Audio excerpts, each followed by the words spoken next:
నమస్తే. మన ప్రస్తుతం వేములవాడ పట్టణంలో ఉన్నాం, డిపో ముందు ఉన్నాము.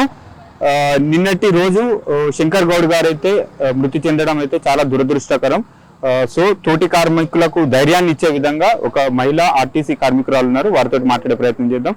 అక్క నమస్తే, మీ పేరు చెప్పండి. ఏం చేస్తారు మీరు? నేను కండక్టర్ చేస్తాను డిపో. సో నిన్నటి విషయం చాలా బాధాకరం, తోటి కార్మికుడు అయితే చనిపోయాడు. సో చెప్పండి. చనిపోవడం చాలా బాధాకరం అన్న.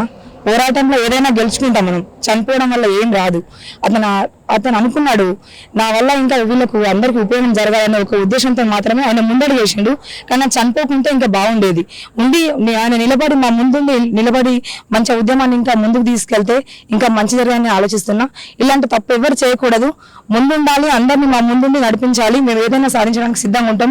మేము ప్రతిరోజు ఒక 3000 మందితో మాట్లాడి చాలా వరకు మేము అందరినీ రెస్పాన్సిబుల్గా మంచిగా ఎక్కించుకోవడం కానీ దించడం కానీ చేస్తామన్నా. మేము ఏ రోజు కూడా ఎవరితో కూడా లొల్లి పెట్టుకోవడం కానీ ఏం చేయలేము. డ్రైవర్స్ కూడా ఎంతో సపోర్ట్గా ఉంటారు, ఎక్కడ ఆపినా కూడా ఆపుతారు. మేము కండక్టర్స్ కూడా చాలా మంది ఇప్పుడు వచ్చిన మహాలక్ష్మి పథకం ద్వారా రోజు ఎంతో బడిని పడుతుంది, అయినా కూడా మేము సాధన చేసుకొని వాళ్ళని అందరినీ ఎక్కించుకోవడం దించడం జరుగుతుంది. ఏ రోజు కూడా మేము వాళ్ళని భారంగా అనుకోలేదు, ప్రజలను కాపాడుకోవాలనే ఉద్దేశంతోనే చెప్తున్నామన్నా. కానీ నిన్న నుంచి జరుగుతున్న విషయం ఏంటంటే కండక్టర్ లేరు, డ్రైవర్లు వాళ్ళు ఎక్కడ దించుతారో తెలియదు, ఎక్కడ ఎక్కించుకుంటారో తెలియదు. వాళ్ళు పడ్డా కూడా ఎవరిది బాధ్యత? మేము కాపాడుకున్న ప్రజలు వాళ్ళు. మేము ఇన్ని రోజులు చేసిన సేవ వల్ల వాళ్ళందరూ ప్రజలు బస్ ఎక్కిన వాళ్ళు చాలా మంది ఉన్నారు. వాళ్ళను కాపాడాల్సిన బాధ్యత ప్రభుత్వం పడింది. కాబట్టి మా సమస్యలను తొందరగా మాకు పరిష్కారం చేయాలని కోరుకుంటున్నాం, అంతే అన్న. ఇప్పుడు వర్క్ ప్రెషర్ అయితే గతంలో కంటే ఇప్పుడు పెరిగింది. ఇంత వర్క్ చేసుకుంటూ ఇంత ఇబ్బంది పడుకుంటూ ప్రయాణికులు కూడా మీ పైన దాడి చేసిన సంఘటనల విషయం ఇక్కడ చూసుకున్నట్టయితే, మరోపక్క మీరు సమ్మెలో ఉంటే అనుభవం లేని డ్రైవర్లను బస్సులు ఇచ్చి యాక్సిడెంట్లు కూడా అవుతున్నాయి. దానికి ఎవరు బాధ్యులు అంటారు? మరి దానికి బాధ్యులు ప్రభుత్వం వహించాలన్నా, మేము కాదు కదా. ఇప్పుడు మా డ్రైవర్లు రోజు మేము ప్రయాణించేటప్పుడు, మేము డ్యూటీ చేసేటప్పుడు ఒక చిన్న చెట్టు కొమ్మ తగులుతామన్నా. ఎక్కడైనా సరే చెట్టు కొమ్మలు ఉంటే దారి పొడవునా ఒక సైడ్ మిర్రర్ వెళ్తుంది, సైడ్ మిర్రర్ పగిలినా కూడా డ్రైవర్దే బాధ్యత, డ్రైవర్ డబ్బులు కట్టాలి. ప్యాసింజర్స్ ఎక్కువ ఉంటారు, వాళ్ళు గ్లాస్ ఏదో అనుకోకుండా గ్లాస్ వెళ్తారు, దాన్ని కూడా డ్రైవర్ వహించాలి. అట్లా ఉంటుంది. ఇప్పుడు తాత్కాలిక డ్రైవర్లను తీసుకొచ్చి వాళ్ళు ఇప్పుడు అనవసరంగా అన్ని యాక్సిడెంట్ చేస్తారు. దానికి బాధ్యత ఎవరు వహిస్తారు? ప్రజలు వహిస్తారా, లేకపోతే మేము వహిస్తామా? ఎవరు వహించాలి? ఇప్పుడు ప్రజలకు ఏమన్నా అయితే ఎట్లా ఉంటది? ఇంతవరకు మేము డ్రైవర్లు ఎన్నో ఇంక్రిమెంట్లు కట్ అయినాయి. ఇప్పుడు ఆ చెట్ల కొమ్మలు అడగకుండా దేనికైనా యాక్సిడెంట్ అయినా కూడా అలాంటి పరిస్థితి ఇప్పుడు తీసుకురావద్దు, ఇంకా కూడా తీసుకురావద్దు. తొందరగా చర్య తీసుకోవాలి, మాపై వాళ్ళు కరుణించాలి, అంతే అన్న.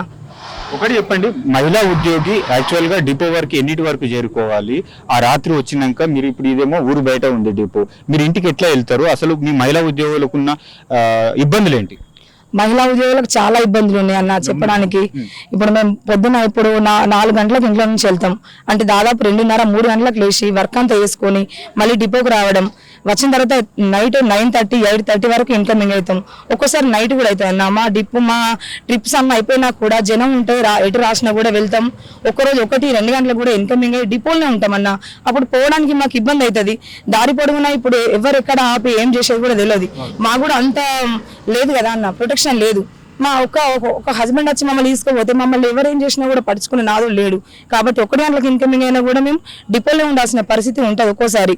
అది ఎప్పుడో ఒకసారి జరుగుతుంది అట్లా. కానీ మేము అన్నింటికి తట్టుకొని నౌకరీ చేస్తున్నాం అన్న. ఇంతమందిలో మేము నౌకరీ చేయడానికి కారణం కూడా మా డ్రైవర్ అన్నలు. ఎందుకంటే మాకు పొద్దు నుంచి రాత్రి వరకు మా అన్నలు లేకపోతే, ఇప్పుడు మాకు సొంత అన్నల కన్నా వాళ్ళు ఎక్కువనే, మేము ఎక్కువ ఉండేది వీళ్ళతోనే. వాళ్ళంటూ మాకు లేకపోతే అసలు మేము నౌకరీ చేయగలలేము. ఏ చిన్న సమస్య వచ్చినా వాళ్ళే మాకు ముందుండి దారి చూపుతారన్న. వాళ్ళతోనే మేము ఎప్పుడు మంచిగా ఉంటాం, వాళ్ళు కూడా మాకు మంచిగా ఉండాలి. వీళ్ళందరూ మంచిగా ఉండాలంటే మా సమస్యలన్నీ తీరాలి. ఓకే, ఫైనల్ గా చెప్పండి. ఇప్పుడు అంటే ప్రభుత్వం స్పందిస్తలేదు, రవాణా శాఖ మంత్రి పొన్నం ప్రభాకర్ కూడా చర్చలు చేస్తాం అంటారు. ఇప్పుడు కొత్తగా చర్చలు చేసేది ఏంది? ఇప్పుడు ప్రభుత్వంలో ఆర్టీసీని విలీనం చేయాలని వాళ్ళు పెట్టుకున్న మేనిఫెస్టోని మీరు అడుగుతారు కదా, గొంతమ్మ కోరికలు అయితే అడుగుతలేరు కదా. సో ఎందుకు ఈ జాప్యం ఎందుకంటారు? అది వాళ్ళే అనుకోవాలన్నా. మేమేం కొత్తగా ఏం చెప్తలేం కదా. వాళ్ళు ఇచ్చిన హామీలు వాళ్ళు తొందరగా చేయాలనుకుంటున్నాం, చేయాలని కూడా ఆశిస్తున్నాం. ఇవాళ రేపు వరకు చేయాలి ఖచ్చితంగా. ఎవరికి ప్రభుత్వానికి కానీ ప్రజలకు కానీ ఇబ్బంది కాకుండా, మాకు ఇబ్బంది కాకుండా త్వరలోనే మాకు మంచి విషయం చెప్తారని ఆశిస్తున్నాం అన్న.